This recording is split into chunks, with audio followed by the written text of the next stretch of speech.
Today on the First Time Storytelling broadcast, my guest is Ryan Este. I should have asked you how to pronounce your last name. Is that correct, Este? Estes.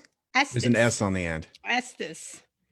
All right. He is the co-founder of Kitcaster, where they put the world's top startup founders on the world's top podcast. So if you are a startup founder or you have a podcast, you need to get with Ryan because he will help you find some amazing guests.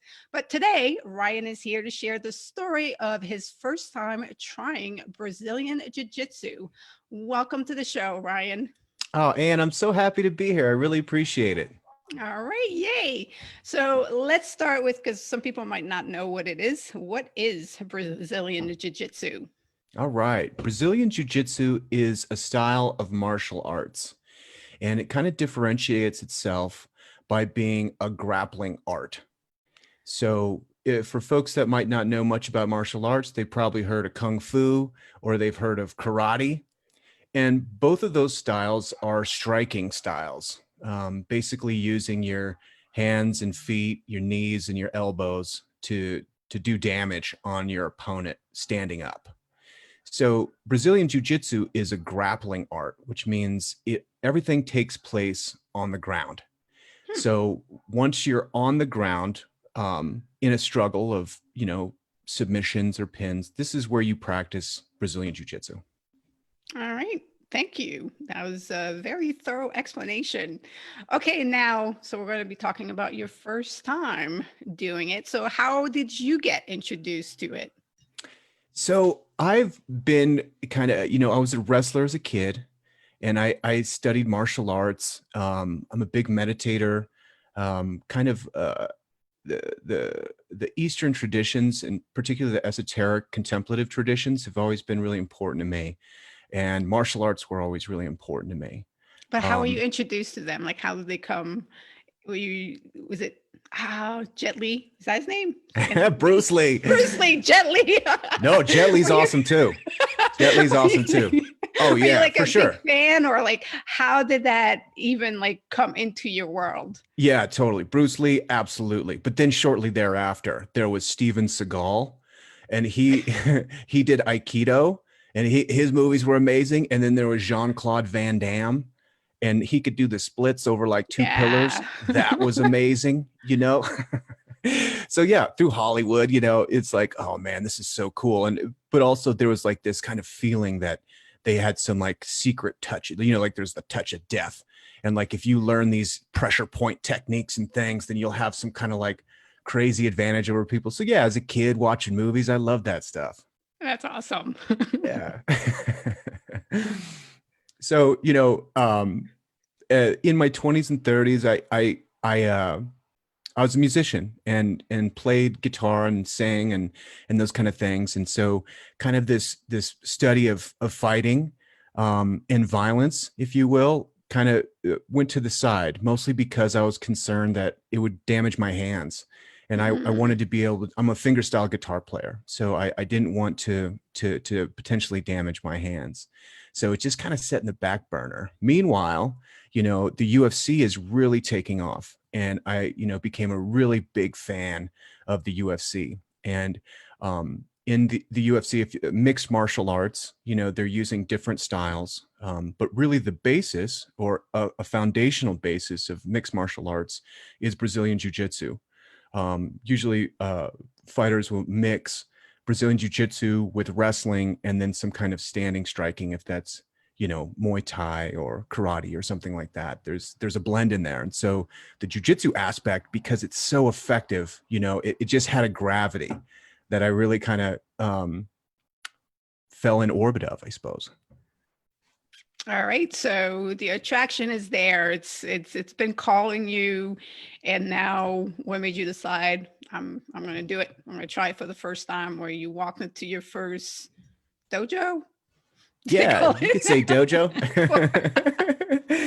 It's we were just talking about that before we went live. It's like you go into a realm, you're like, I'm not sure what the terminology of that sport or that expertise is. So is it dojos for jiu-jitsu as well? You could say dojo for sure. You know, what's interesting is, you know, martial arts is generally speaking fairly conservative, which is how you've had such kind of like differentiated styles. With mixed martial arts, blending them together, um, adding a Brazilian component, you know, that goes back 100 years, but now it's really in the States. So in, you know, America's putting its stamp on it. So, you know, where I train at Easton Training Center, we don't consider it a dojo, but we consider it a training center. You Okay. know, we still have certain martial traditional um, aspects, you know, a belt system. We bow when we enter the mats, but we also, when we're rolling, which is like when we're training jujitsu, we listen to Tupac. So, you know, we're still in Denver, Colorado, and we're going to honor the past. But you know, I like where the sport's moving because it's allowing for it to progress really quickly.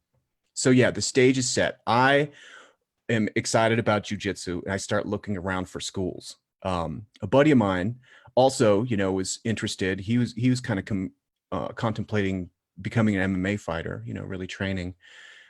So we landed on a school that we both liked. It's called Easton Training Center, and it was a little small dojo over in a strip mall in Denver. And so that's where we decided to go. So if I could ask, how old were you when you finally said, "Okay, I'm doing this"? This was 8 years ago, so I'm 42 now. So what? I was 34. Okay. And when you walked in there, what were you walking in expecting? I don't know. I was definitely nervous though. You know, I was like, oh man, one, I don't know if I'm in shape for this. Two, probably a little overconfident, like, I was a wrestler. You know, I studied some boxing. I know what to do here. You know, probably a little overconfident going in. So Did not walk in with the humility that martial arts requires. right. Well, this story ends with me throwing up in the parking lot, if that's any indication. So, so yeah, you, Okay. you go in your first time doing jujitsu, you know, uh, we wear a gi or a kimono, you know, which is those cool karate outfits that you'll see in the movies. The jujitsu gi is similar to a judo gi, which it's very, very thick. It's really thick cotton that gives you things to grip and also gives yourself a certain amount of armor and protection. So you got to check in, you know, with the coach that's leading the class, and he'll get you fitted for your kimono, and then they'll give you a belt. You know, you're putting on your white belt, and you have to learn how to tie it. You know, and there's certain like respectful ways to conduct yourself. So you're learning all this. So you're kind of put into the tumbler right away, you know, and I'm kind of looking at my buddy like, oh man, this is really exciting, you know, but I don't want to do anything wrong. And I don't know if I don't bow in the right way, if I'm going to offend somebody, you know, being respectful and open and just having that like surge of new, you know, trying new things is actually incredibly important to me. And I love to put myself in the position of, you know, in this context, being a white belt. You know, I think as you move for mastery in certain domains, which I certainly like enjoy that, it's really important to go back and start something brand new and put yourself where the threshold of learning is really steep. You know, you learn a lot really fast. So that was definitely a big part of it. You know, is trying something new and getting that adrenaline rush of everything new coming at you. And so that's what I had the first 10 minutes, you know. So then they bring you to the mat. Okay. For this class, everybody lines up, you know, you line up by rank. So I'm at the very end. I'm a first day white belt, and you're looking at brown belts over there at the end of the mat. You're looking at black belts over there at the end of the mat, purple belts, Oh, blue so it's belts. not like all beginners, it's Oh, it's everybody. I mean, everybody. it's a beginner's class, but you know, everybody's there. And if I was to remember, I don't think there was any black belts, but there was several purple and brown belts. Just for orientation, the belt level goes white, blue, purple, brown, black. Okay. So this is first day. I'm a white belt. Now I'm a purple belt. 8 years in, I'm only halfway up the belt system. So when you meet somebody who's a black belt in jujitsu, it's significant, and it's all merit based, which is kind of another kind of cool aspect of the sport. So we're all lined up, and you go through a warm up, which is a series of different exercises. And through the warm up, I was exhausted. It's never a good sign when I know the the coach, his name's John Boyle. He's a good buddy of mine now, but he came over to me after the warm up. He's like, "Are you okay?" I'm like, "Oh yeah, fine." He's like, "You're really pale." I'm like, "No, man, I'm good. Don't worry." But I was exhausted. I was totally tired. And so before we went to the next phase, which is where you start to learn techniques and drill a little bit, he's like, "Come here, you need to learn how to tap." Tapping is when someone's applying a submission to you, whether that's a choke or a joint lock, and you tap them on the arm to say stop. So if they're choking you, they're strangling you, basically you're saying, "Please don't kill me." And they're like, "Cool, no problem, but I totally could have if I wanted to." Or if they have your knee and they're twisting it, you just tap and they're like, "Please don't destroy my knee." And he's like, Yeah. "Cool, okay." So learning how to tap is really important. And it's important skill because it's hard, because you're admitting defeat. And in jiu-jitsu, like, you do that constantly. You're constantly saying, "Okay, you got me. Okay, you got me. Okay, you got me." And it's no problem. You slap hands and you keep going. So early Brazilian jiu-jitsu practitioners, what they don't want, they see it as like, I'm not going to tap. I don't want to tap. I want to tap everybody else. There's an ego play in there. So in the very beginning, you have to learn what it feels like to be submitted and to tap, and the importance of doing that often, which takes time. So he So reaches up to me and he puts his hand inside my collar, and he put the other hand inside the collar, and he says, "Okay, I'm going to squeeze on this. And when you see the lights kind of dimming, tap." So, you're about to pass out. right. You're about to pass out. So he did that. He did a front choke, and I kind of saw the lights dimming out, and I tapped. And he's like, "Okay, now never wait that long ever again to tap." It's like, if someone gets that deep on you and they're applying the choke, tap quickly. Don't risk injury. So that was a big light bulb moment, where I was like, one, this is terrifying. Two, it was very easy for him to tap me once he had the proper technique. And so, I was super jazzed. So to complete the story, No, this is awesome, because it has to be such a mixture of emotion and registering like what's happening. Oh yeah, because he's possessing skills that you want to possess. He's using them on you, and you're registering like, am I that vulnerable right. to these techniques? And yeah, like I need to not be stubborn. I need to not have an ego about this, and I need to tap out. Like, that's three very conflicting thoughts that are going at the same time. So it's very interesting.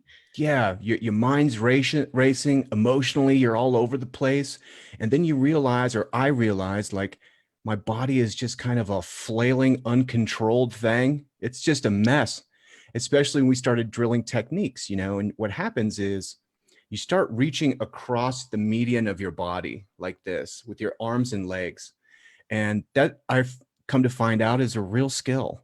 Because you lose track of where your appendages are. People who are wonderful dancers, they probably don't understand that, because they have that kind of connection with their body, but I certainly didn't.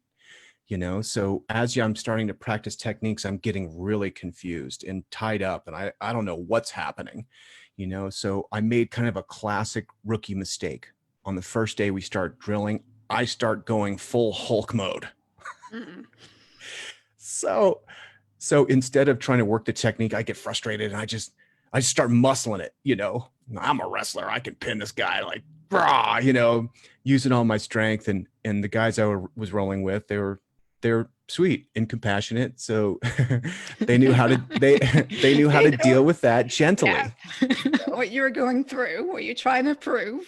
Exactly. They're like, "Okay, he's hulking out." So they just hold on to you and let you like hulk and get tired, and then they quickly submit you. And that happened probably 5 or 6 times, to the point that now the whiteness in my face has been replaced with bright, flushed red, dripping sweat. Like the gi is soaking wet with sweat. I haven't sweat like that in years and years. I'm starting to question my life decisions. What am I doing? Why am I here? This is stupid. I shouldn't be doing this. And that's when I had to basically leave the dojo to throw up in the parking lot. Oh, wow. And I came back in embarrassed. Uh, and Coach John Boyle he's like, dude, it's fine. He's like, it happens all the time. Don't worry about it. So I was humiliated, embarrassed, and totally in love with the sport from that point on. And yeah. And then you still fell in love and you still came back. I would assume some people go through that and they're like, yep, nope, not for me. I'm never going to do this again. That's probably a rational kind of idea. But the difficulty of it was just fascinating to me. And it became something that I realized I could do. I could be devoted to it. And so and it's a great place. It becomes almost a vocabulary, something that I've learned in time that's similar to music. When you play music and that becomes kind of a modality for you of expression, then the world becomes kind of a metaphor with music. So you can see things in terms of melody and harmony and rhythm. You see things musically. Jiu-jitsu and grappling has kind of a similar kind of experience where you start to experience the world in terms of position and movement and submission or submitting, tapping, and like, when is it time to stand? When's it time to do this? So, I didn't know at the time, but it's an incredible modality for self-expression and self-exploration. Oh, wow. It's such a fabulous story. And just to key in on a couple of things that you said, especially, that 10-minute feeling of the newness that you felt and understanding all the value in that moment. It's obviously with the 365 First Challenge and what I do. That's what I want to encourage people to feel and to realize and to absorb, and that you have the knowledge that you have to constantly put yourself in that state. One, it's a fabulous state. It releases dopamine. It releases like so many great chemicals in your brain, and allows you to absorb the moment, be present, and then get in the flow. And it's such a powerful thing to do, that everybody should embrace that. And that when you do embrace something and that you continue to grow in it, you're going to encounter all kinds of other firsts, and you are going to grow into it, and it's going to become part of your lexicon of your life. And you've explained that also very beautifully, and I love it. And also, I'm just curious as to like if there's been like other impacts of it. Like, so if you competed, like, have you had those other firsts, like where you've competed, where you've had other realizations since, it's been 8 years. So obviously you've grown through it, and with it a great deal. You bet. I have competed. That's absolutely totally terrifying. It's really scary, really scary. And there's real consequences. And it's gone well for me, and I enjoy it. I'm not obviously, right now with the virus, it's kind of a sad time for jujitsu. Mm. I mean, you want to talk about social distancing? Jujitsu is the opposite of that. So when we're going to be able to train again, I don't know. This is probably the longest I have gone without training, without an injury in a long time. So, what's I suppose interesting about the beginner's path is the beginning. Well, obviously, because that's the path. But you ramp up and you start to hit plateaus, and that's where you have to find new beginnings within that. Some of those plateaus might take a long time to kind of slog through. But then when you break through, that's kind of a new feeling of like, whoa, I got this, and not only do I have it, but it's kind of in my bones. And I don't know where the switch turned. And maybe with jujitsu, that's just a certain feel, the way a a man's body weight feels on top of you, and just moving your hips slightly, you understand where your advantages are. Those things are intuitive, and it slides from the excitement of your brain processing down lower into kind of your intuition and instinct. And that process, I love that too. You know, I think that's something I learned from playing guitar, which is like, you know, you run scales, you run scales, you run scales, you run scales, your hands are tired, they're cramped, you can't play them that well. And then you take a couple days off and you come back and you're better than when you were practicing really hard, because something happens in the beginning phase where you need a lot of effort and a lot of like frontal lobe cognitive attention to what you're doing. Uh-huh.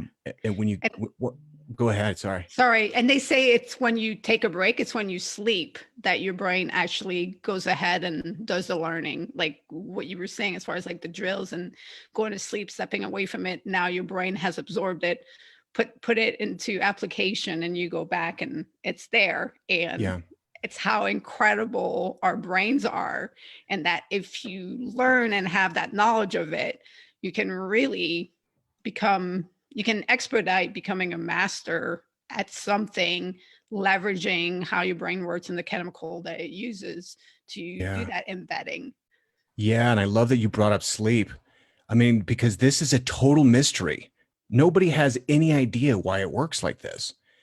And partly, you know, part of our sleep patterns is dream sleep, you know, and dreamful sleep seems to be where our sub personalities and these classical archetypes do battle with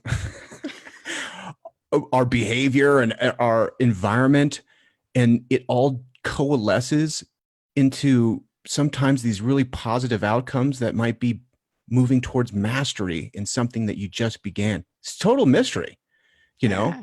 and it's really exciting to look at it in just awe of like, I don't know how I know how to do this, but I know I've been practicing it. You know, so here it is now. This is just, it's just in me. And maybe it just appears in a similar way that our words just appear. You know, we learn a language and now I don't grasp for the next word that's coming out. It just kind of seems to emit from the middle of my head somehow. I still grasp sometimes. Yeah, oh yeah. I'm like, oh, wait a But minute. so, because you brought up obviously with the COVID-19 pandemic not being able to practice, I'm just wondering, because we're talking about the power of the mind. Do you still just visualize it? Like, do you maybe not every day? Well, maybe every day, but at least once a week, like actually go through what you would do on the mat, but just visually? Yeah, absolutely. I do that. I watch jujitsu too and kind of analyze. YouTube is a great resource. The other thing I did, you know, because our gym is wonderful and they started doing online resources.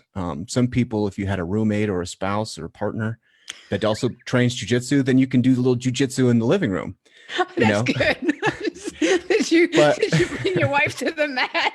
Like, exactly. honey. Yeah. My wife wasn't interested in that. And I forced my son to do jujitsu and now he hates it. So he doesn't want to train with me. So what I did is I had this, you know, those spandex suits you wear if you're like downhill skiing. Mhm.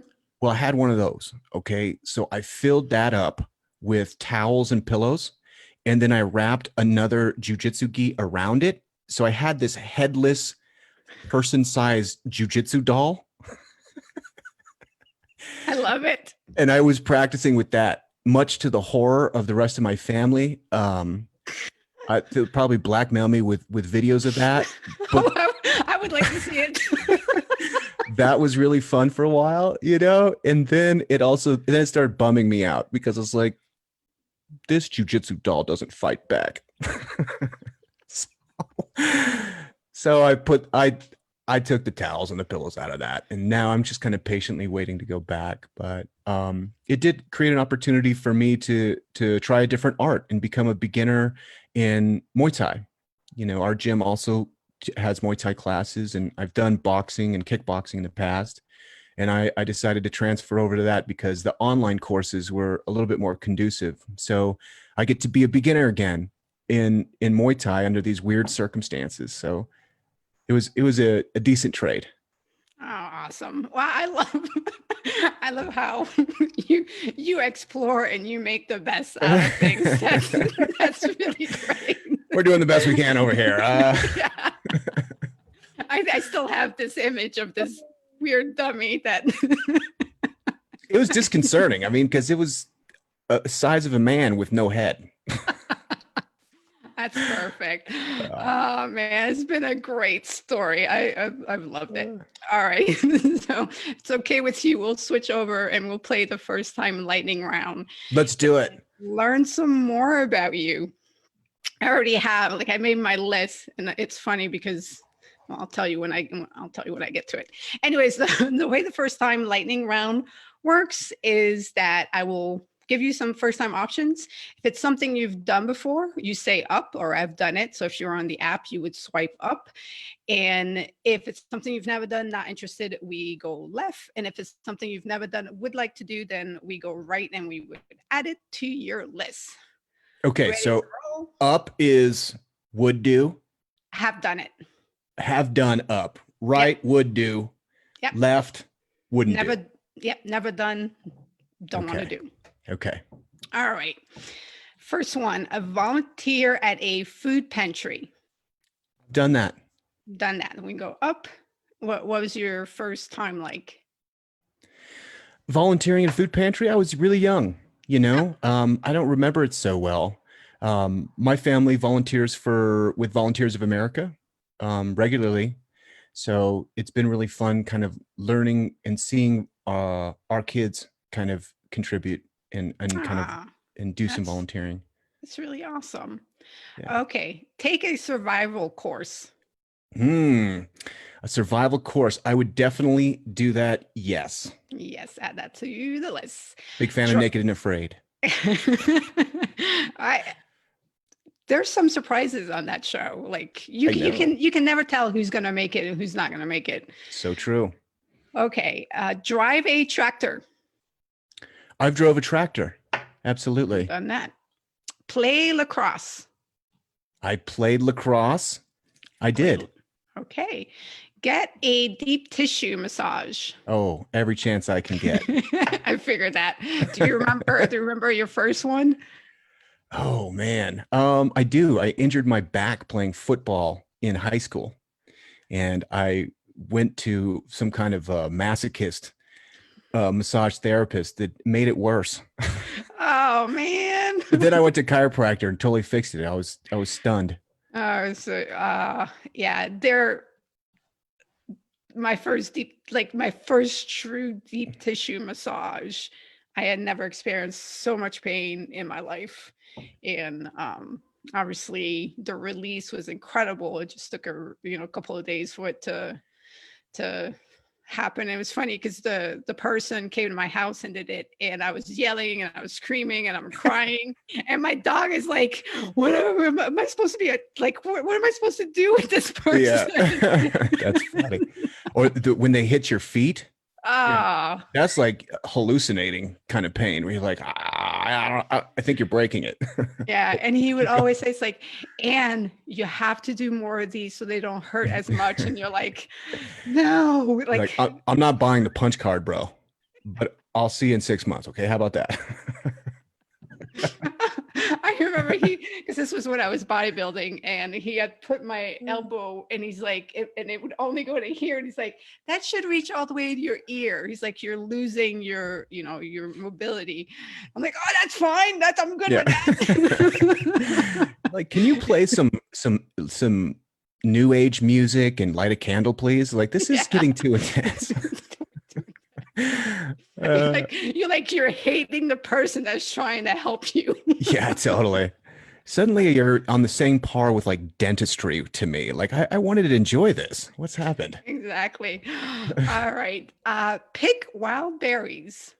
Oh yeah, every year. Every year. Very nice. Okay.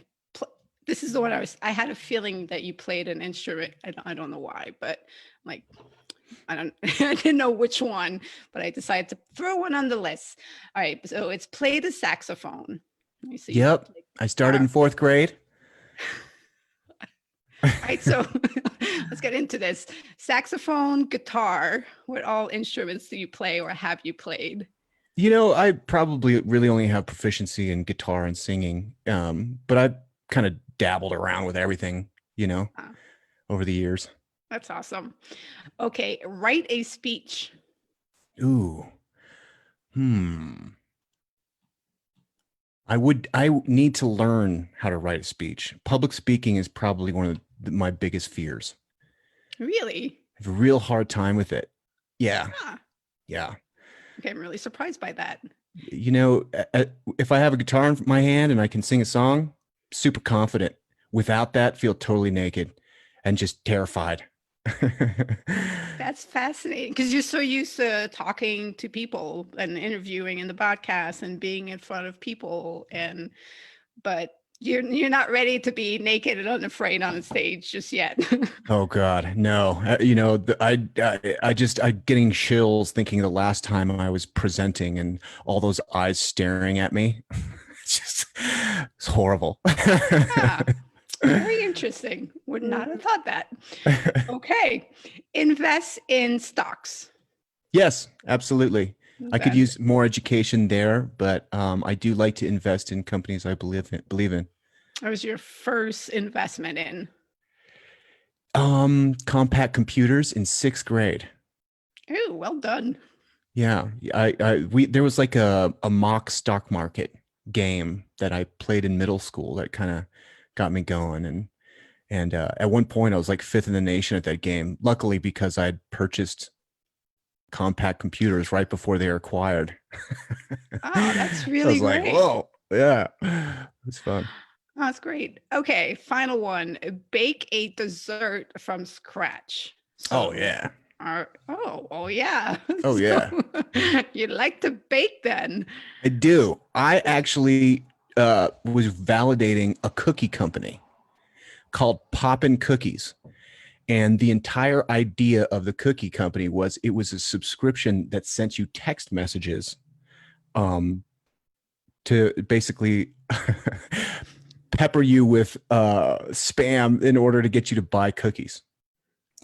So the business never took off, but I spent a good 5 months working on a cookie recipe that was delicious and rainbow colored and amazing.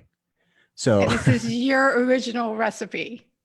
well, I Wow. mean, you do a couple Google searches and you're like, I'm going to add a little extra butter. And, you know, I don't know how original it really was. But yeah, it was definitely, we were working for something that was unique and kind of an Instagrammable, like cookie experience. That was just fun. Ah, It's just a fun thing. So yeah, like I like baking. I love pies.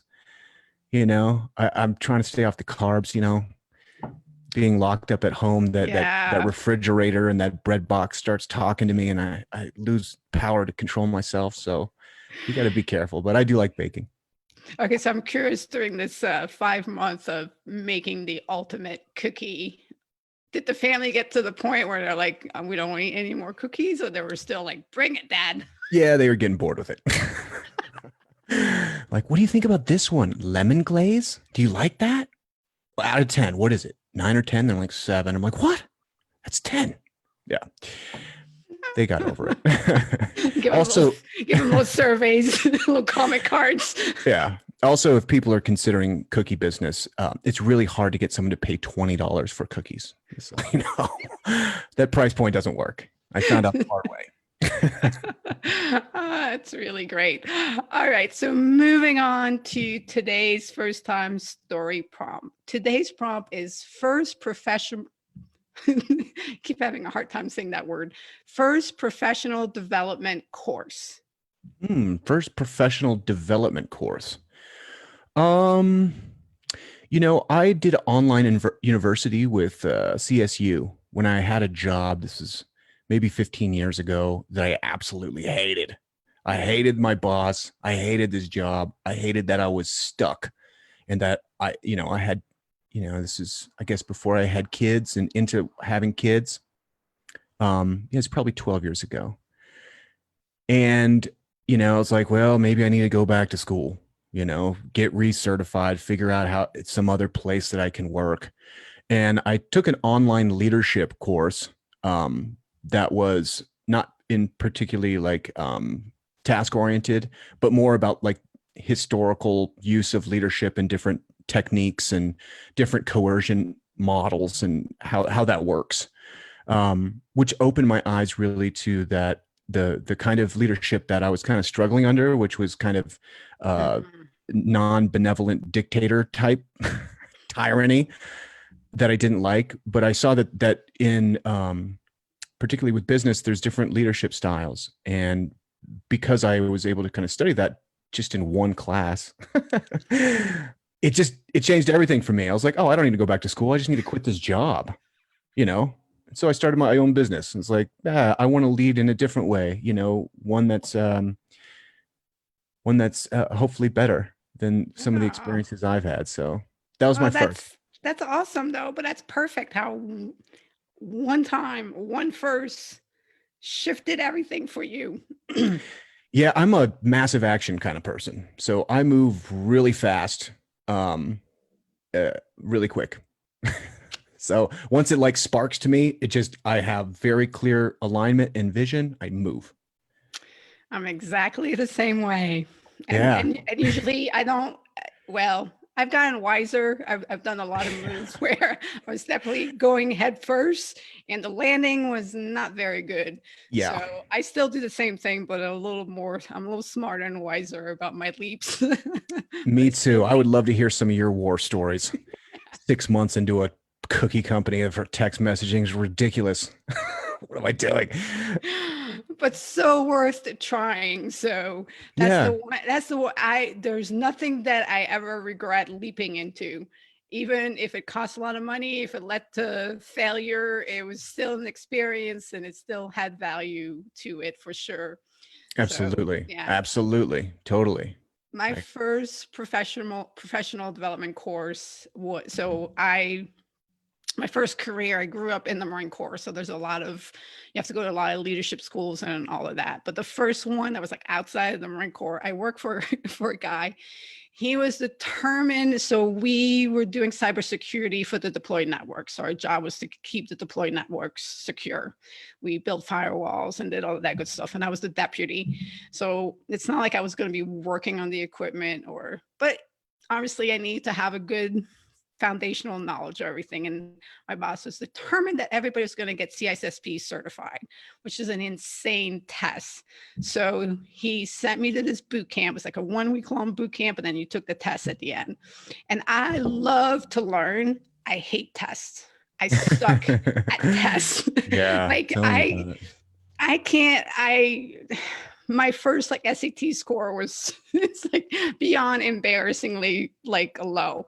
So I have never valued my intelligence based on test scores just because I hate tests. But anyway, so I go to this boot camp. It's pretty intense, but I'm enjoying what I'm learning.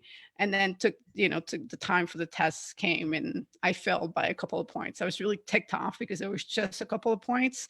But I was like, and then he's like, oh, you can go back and take the test. And I'm like, no, I'm never doing this again. I'm done with this test. If you want to fire me, go ahead. Like I can do the job. I have the knowledge. I can do the job. I do not need the certification. And he's like, oh, it'll be so good, for when you get out. And I'm like, don't care. It's not what I'm going to do. I got what I needed. I don't need a certification. Yep. Yeah. I don't need anything attached to my name. I'm quite okay with that. Yeah. That's So, cool. I come from a big Marines family too. oh, awesome. So Yeah. you Yeah. moved around a lot as a kid then? No, it's my wife's family. But her grandfather was Major General in the Marine Corps, and Oh. her uncle was a colonel, you know, and particularly, Opa was possibly the most charismatic, amazing leader and man that I've ever met. Ah. Unbelievable. And he loved to talk about the Marines. So I've got a You heard lots of tender spot in stories. my heart for the Marines, for sure. That's awesome. Yeah, 24 years in the Marine Corps. So, Nice. yeah. All right. So, final question. We touch on that a little bit, but how have you been making the best of the current situation with the pandemic? You know, my attempt in the very beginning was just to not make it worse. Sometimes I think um, trying to improve can be hard on yourself, you know? So particularly as the thing was bearing down, 2 months ago, and I'm like squirreling away some cash, and I've got like 50 pounds of rice in the garage. It's like, how bad is this going to be? Kind of envisioning pitchforks and torches and God only knows what.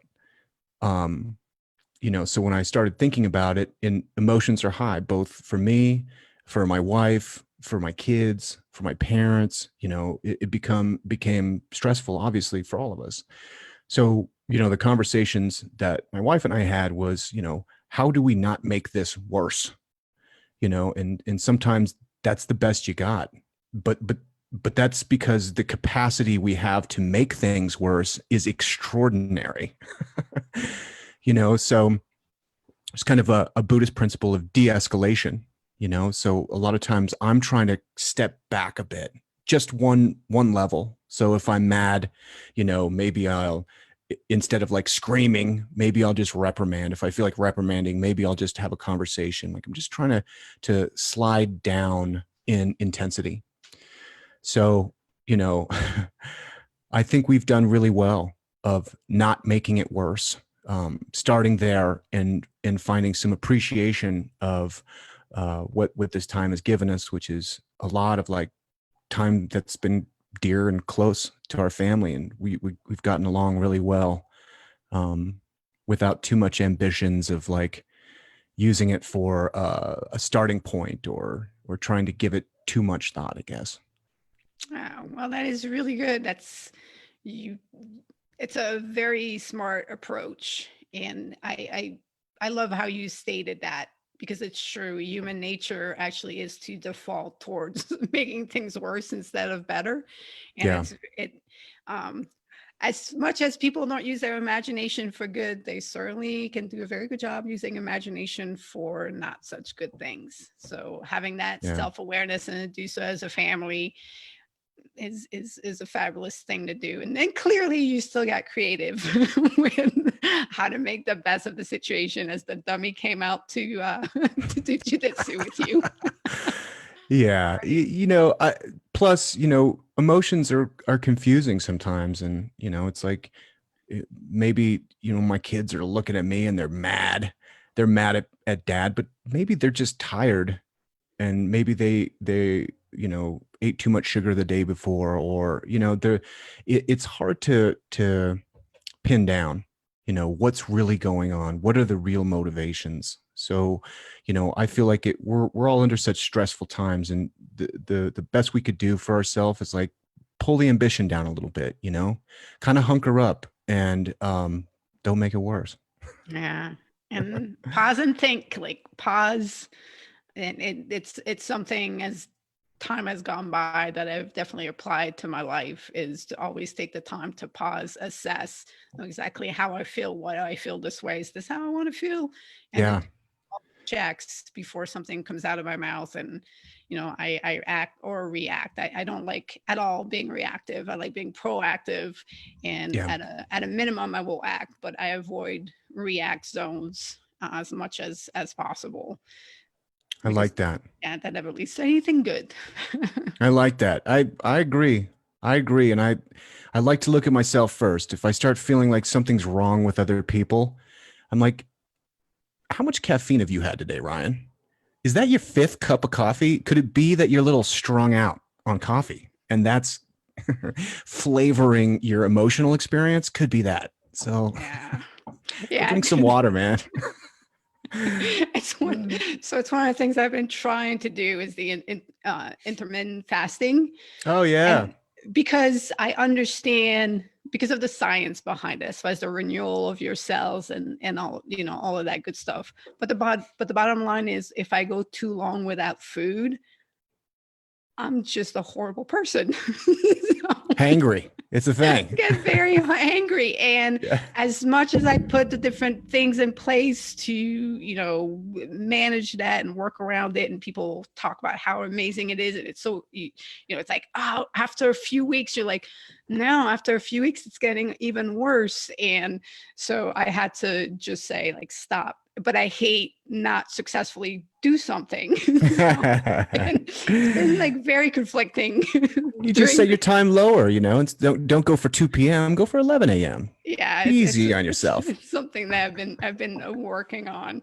But yeah, when the demons, and I had one of my business partners say, yeah, I can definitely tell the difference when you're eating and when you're not eating. Yeah, Yeah. I'm working on that. It reminds me of that Snickers commercial, which I thought was hilarious. It's like Aretha Franklin's in the Yeah. in the backseat of the car. Backseat. They're like, dude, you're kind of acting like a diva. Give her a Snickers. So Snickers funny. bar. Yeah. It's been a blast having you on, Ryan. Thank you for the stories. Thank you for all the laughs. And really, thank you for being an incredible human being. Oh, I appreciate that, Anne. Thank you. I appreciate you hosting the show and inviting me on. It's been wonderful talking to you. Awesome. Have a great rest of your day. You too.